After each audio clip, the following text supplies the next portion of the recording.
Nagewaza, throwing techniques. Nagewaza is further broken down into tachiwaza, which is throwing techniques involving hand, hip, or leg, and sutemewaza, which is sacrifice throws, using your body to take your opponent down. Tachiwaza has three subcategories: tewaza, hand throws; koshiwaza, hip throws; and ashiwaza, leg throws.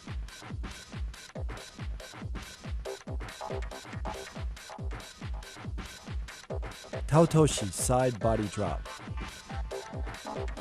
This was the foundation throw of all my throws in competition. The key to Taotoshi is keeping your wrists relaxed and flexible, so when you snap them up, your opponent comes off balance. Try not to worry about where your feet are placed. Just worry about pulling your opponent off balance and turning as fast as you can. Again, let's look at the footwork.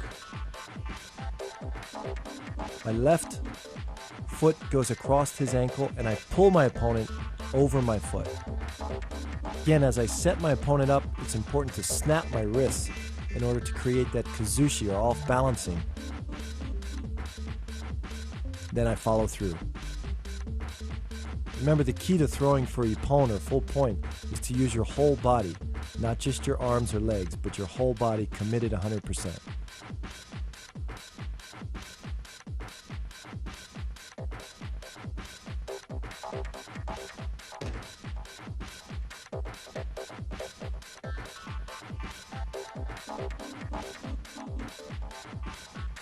Another competition version is a side taotoshi, staying in front of your opponent by a half a step, just like we were doing in kouchi-gari.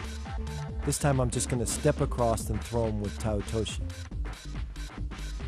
It's a very quick and effective throw. The key to making this successful is setting your opponent up and staying that half a step in front of him. The timing is on the second step is when you should attack. Just think about your legs stepping across and keeping the throw nice and tight and quick. A common problem in taotoshi is your opponent holding you out and not letting your left hand or your lapel hand come in. So one way around this is to come in with one hand. I often did this in competition against a right-sided opponent. Watch as I come in, I bring my left hand across and just leave it in the elbow joint of my opponent's left arm. Keep the pulling hand very tight, and the quickness of the body turn will complete the throw. Ippon seonage, shoulder throw. Another classic move in judo. This throw you can see in many Olympic and international competitions. Let's break it down. As I'm moving backwards, my feet are going to be shoulder width apart, back straight, and follow through. In detail, let's look at my body position. My legs are shoulder width apart, my knees are slightly bent, my back is going to be straight. As I turn my body, I'm pulling his arm as tight as possible to trap his bicep in between my elbow, my forearm, and my shoulder. Then I drop my body and throw.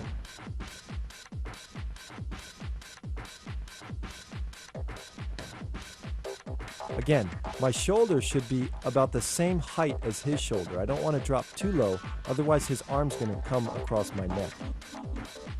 In slow motion, I come in, turn, and throw. Let's look at it from a moving angle, the timing of it. As he steps forward, my body is twisting and turning into position. I create the off-balancing or timing by pulling him forward with my right hand.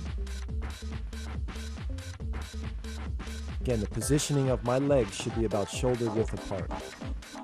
My left hand also is pulling forward to off-balance him. Let's look at it from a different angle. Notice how I pull him as tight as possible and then turn. There should not be any space in between my shoulder and his chest.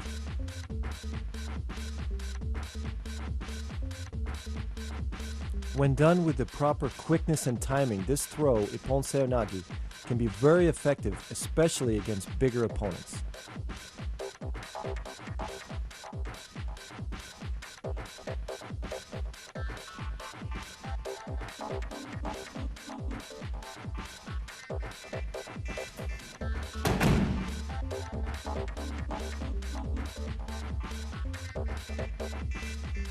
Morote Seonage, shoulder throw. The difference between Morote and Ippon Seonage are only the fact that my left arm is curling underneath his armpit as opposed to letting go and coming straight under the arm. Notice that my feet are slightly overturned. This is to create a little bit more torque. Again, you watch both feet are pointing a little bit to the right. A key point to remember is try to keep your wrist as straight as possible, because when you bend your wrist, it becomes a weaker throw. The follow-through is all the same. You notice my right hand is pulling my opponent up, my left pinky's turning out. This is to create more of that off-balancing, which is needed in all judo moves. Try to bend as low as I can to come underneath his belt or center of gravity.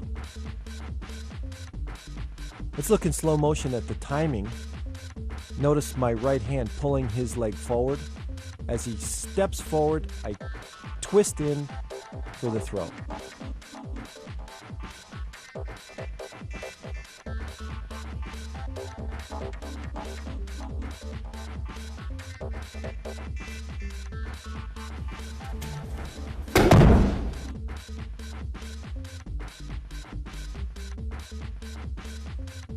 Kataguruma, shoulder wheel.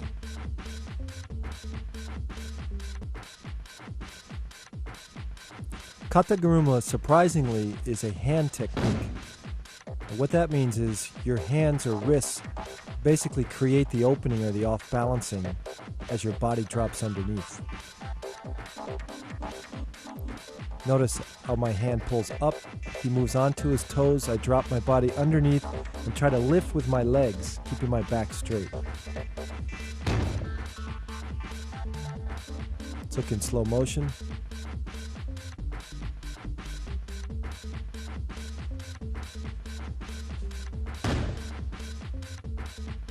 Looks from the top.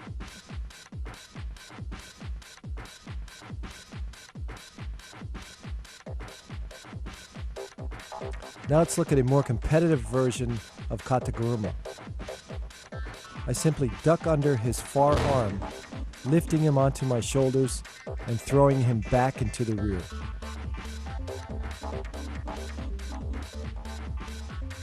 My opponent's got a far right-sided grip, so basically I'm ducking under his other arm and taking him off balance in the direction that he's already leaning toward.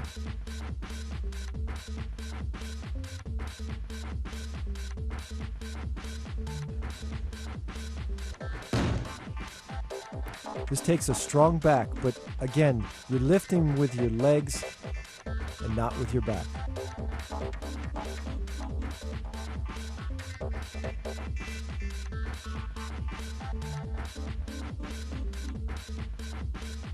Another competitive version of Kataguruma is to surprise my opponent by simply dropping underneath his center of gravity.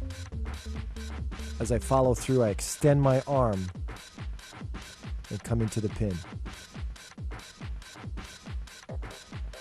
Remember to pull with your right arm as you drop underneath and finish the throw.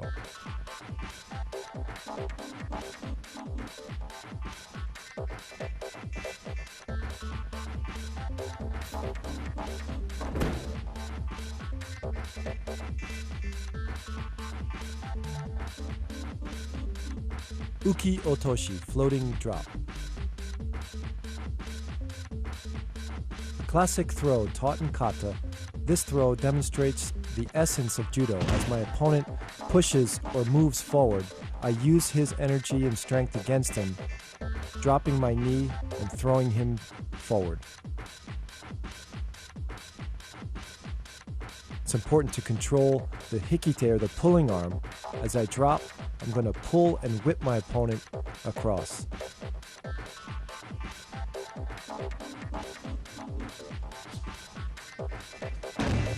Again, as he steps, is the correct timing to drop my knee down and whip him across.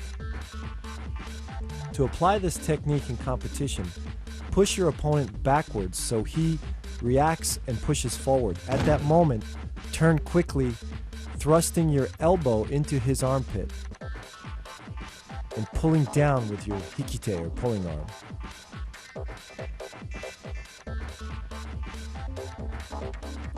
This timing involving all your body, your legs, and your arms creates that whipping motion.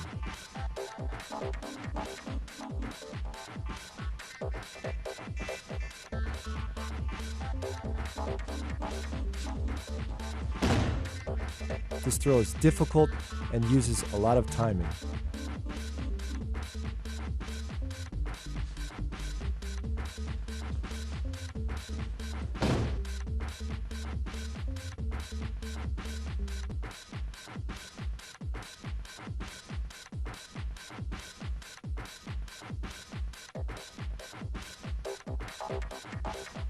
Tsukuenage, scooping throw.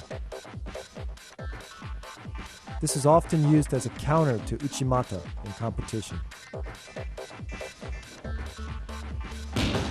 As the person enters, block first, and then with your knees bent, your back straight, pick him straight up and straight down. It's important to control him with your left hand on his lapel. As you block him and pick him up, my left hand is controlling and then pulling down at the last second.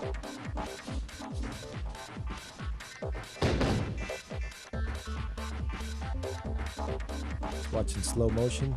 Block, pick up, step, and finish.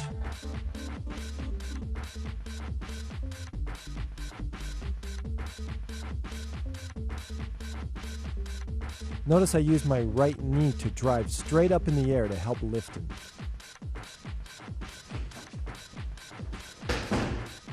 It's important to lift with your legs and not with your back.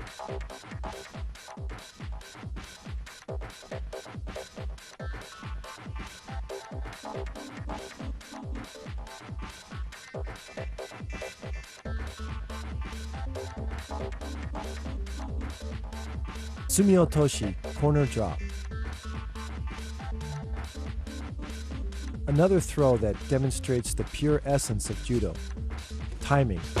As my opponent is moving forward, I'm going to use the correct timing to switch directions and throw him backwards. Basically taking his feet out from underneath him.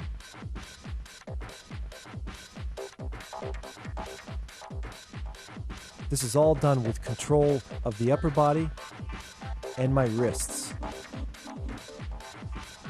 Keep my wrists flexible enough to use it as a whipping motion to change his direction. I'm also planting my feet deep into the mat and pushing back at the right time. This throw is an important teaching tool to show the fundamentals of how judo really works. Morote gari, leg scoop. In this technique, I surprise my opponent by dropping my body below his center of gravity and scooping up his legs. Notice how I stand upright, and as he approaches me, at the last second, I drop with my back straight, my knees bent, and drive straight forward. Try to grab just behind the knees. By grabbing here, you'll off-balance your opponent and simply scoop him forward.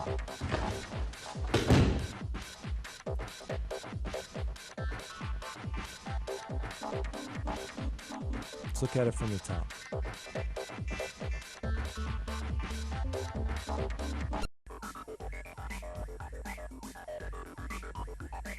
Ogoshi, hip throw.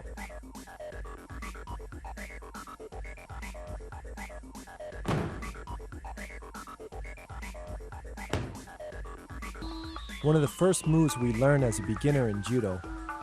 Ogoshi teaches you to lift with your legs and not your back. Your arm basically grabs around his back, sometimes grabbing the belt, other times just placing your hand behind his back. Pulling arm extends out. As you pivot, turn your head. Place your feet about shoulder width apart. Again, back straight as you lift your opponent.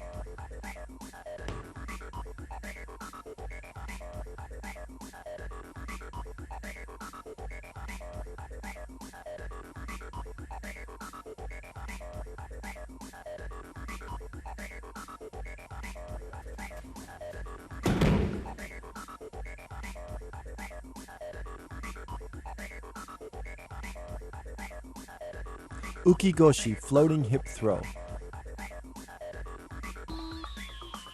This is one of the foundation throws of judo. When I was training in Japan, the high school kids used to train an hour on this throw each day. Let's look at the hip placement. Notice my body is to the right side of his body. I'm not directly in front of him. My right hand is pulling him off balance as I turn in and create the throw. My left hand is placed about the middle of his back.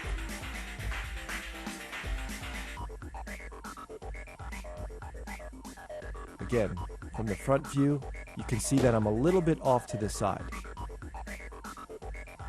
This creates a whipping effect.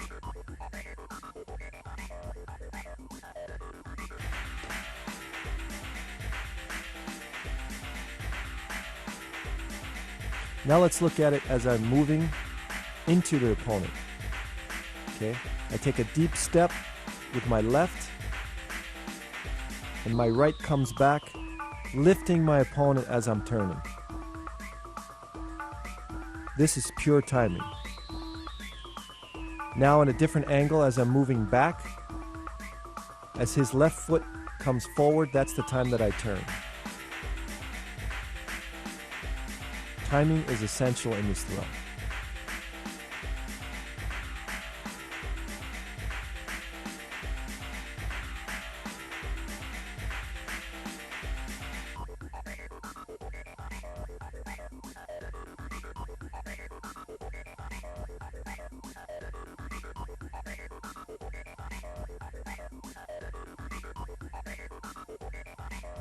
Tsurikomi goshi, lifting hip throw.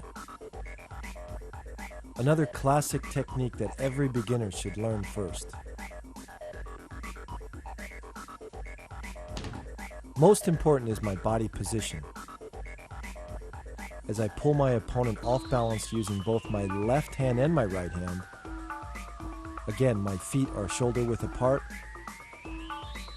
and my knees bend, but my back stays straight. And then I lift my opponent when my knees come up. The left lapel does all the controlling. Okay, look at my left hand, the way I lift it up. When I lift my left hand up, he comes to his toes. That creates kazushi, or off balancing.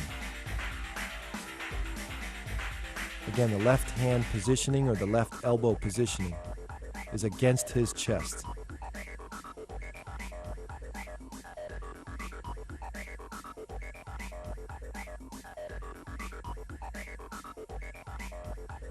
Let's look at the footwork. As I pull him forward, he steps forward, and then I turn.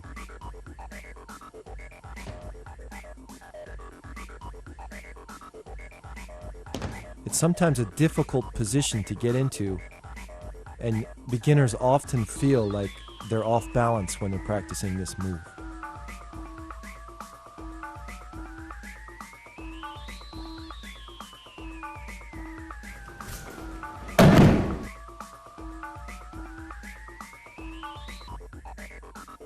Haraigoshi, sweeping hip throw. This throw is often used by tall fighters because their legs are long and they're able to sweep out their opponent's legs at ease. The timing is similar to like a koshiguruma or any other hip throw.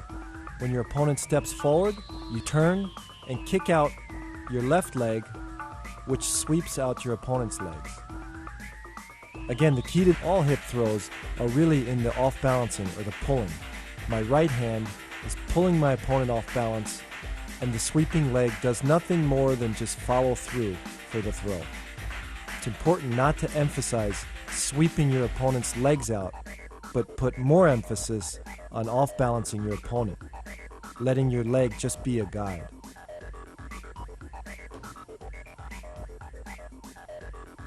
Let's watch in slow motion. Again, keep the sweeping leg straight, point your toe, and finish the throw.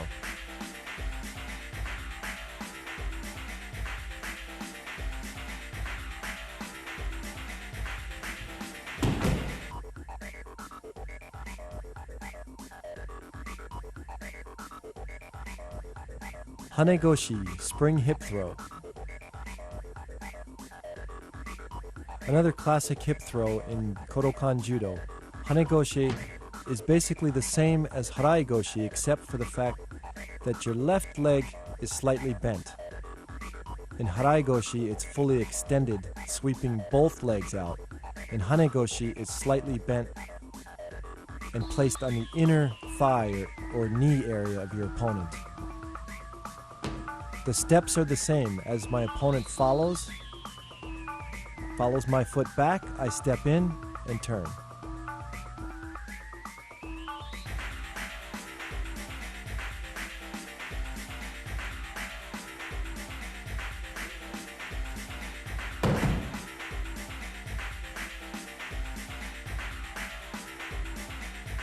Utsurigoshi, changing hip throw.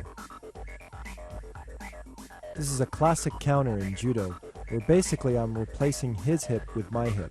As he comes in, I check or block, lift him straight up in the air, and throw my hip in for like an ogoshi.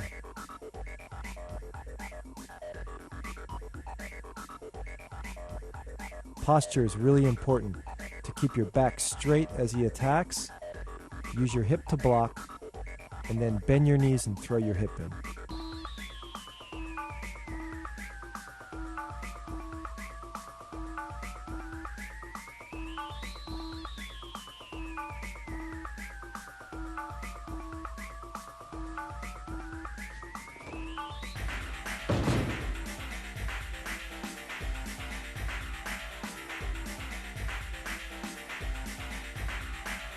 My pulling hand is very important also to control his body. As I block, I keep him tight, close into me, and as I finish the throw, I pull with my right hand. Look from the top. Again, keeping my back straight, block, and switch hips. Ushiro Goshi, rear hip throw. This is a classic counter against a hip throw, where I check and then basically just take my opponent straight up and straight back. Notice how I block with my hip first, bend my knees, lift with my legs, and take him straight back. This works well against a person who's a little bit taller than you because you're able to get underneath him easier.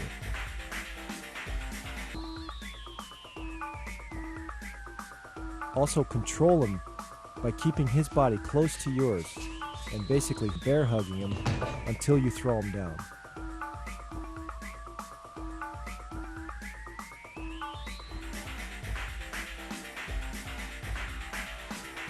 Again, keep my back straight. Don't try to anticipate this because when you do that, you're going to bend your back and then you'll get thrown. Let's look at it from the top.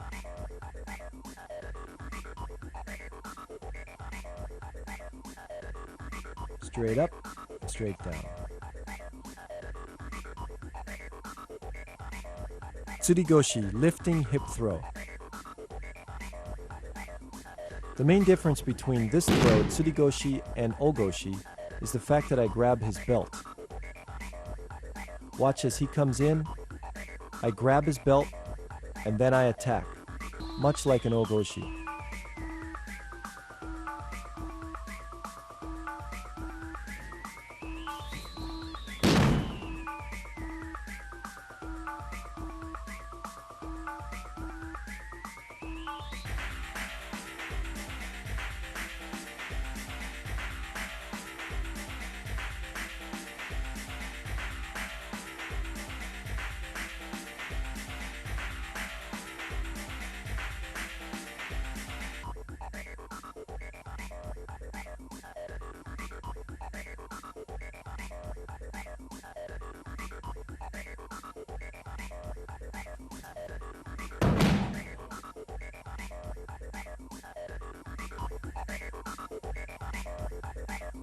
Another variation is to pull my opponent down and grab his belt from over his shoulder. Basically, I use the same hip movement with my legs shoulder width apart, and I use the pulling arm to complete the throw.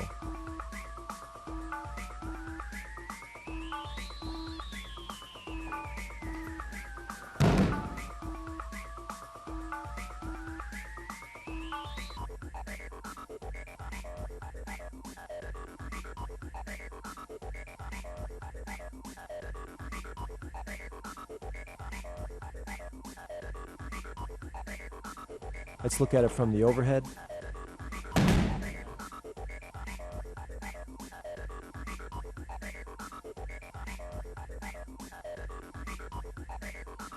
Koshi-garuma, hip wheel. This is one of the fundamental throws in judo.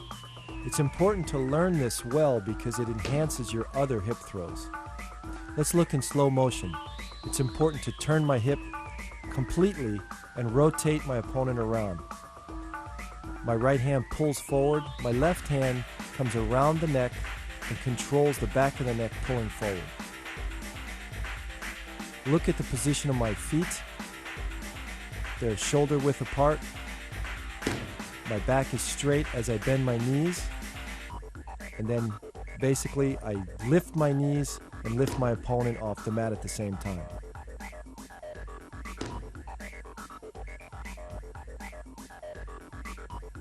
Look in slow motion again. Proper positioning and then explode. By doing many uchikomis in Koshi-garuma, this improved my uchimata and also my harai goshi.